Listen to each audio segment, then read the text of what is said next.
গাজায় চলছে যুদ্ধবিরতি, যা অনেকটাই কাগজে, কারণ প্রতিদিনই বিভিন্ন স্থানে হামলা চালাচ্ছে ইসরায়েল। শনিবারও একইভাবে গাজার বিভিন্ন স্থানে হামলা চালায় দখলদাররা। উঠতে দেখা যায় ধোঁয়া। এদিন টার্গেট করা হয় খান ইউনিসের পূর্বাঞ্চলকে। এরই মধ্যে এলাকাটি ধ্বংসস্তূপে পরিণত হয়েছে, তারপরও হামলা চালাচ্ছে ইসরায়েল।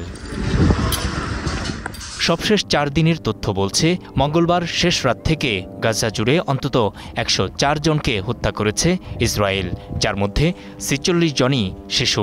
নারী রয়েছে 20 জন। ডক্টরস উইদাউট বর্ডার্স জানিয়েছে, এই হামলায় আহত হয়েছে 78 শিশুসহ 253 জন।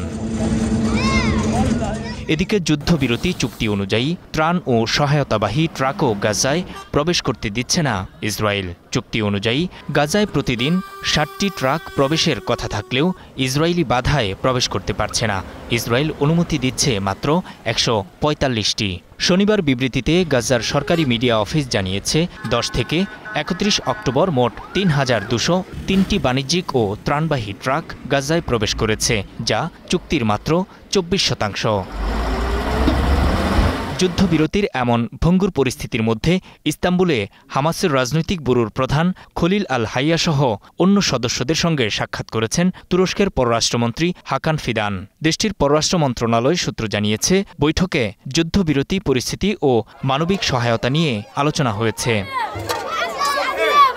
গাজার স্বাস্থ্য মন্ত্রণালয়ের তথ্যমতে, গত মাসে যুদ্ধবিরতি কার্যকর হওয়ার পর থেকে ইসরায়েল 211 জন ফিলিস্তিনিকে হত্যা করেছে, আহত করেছে 597 জনকে। এ নিয়ে 2023 সালের অক্টোবর থেকে এ পর্যন্ত 68,500 জনের বেশি ফিলিস্তিনিকে হত্যা করেছে ইসরায়েল।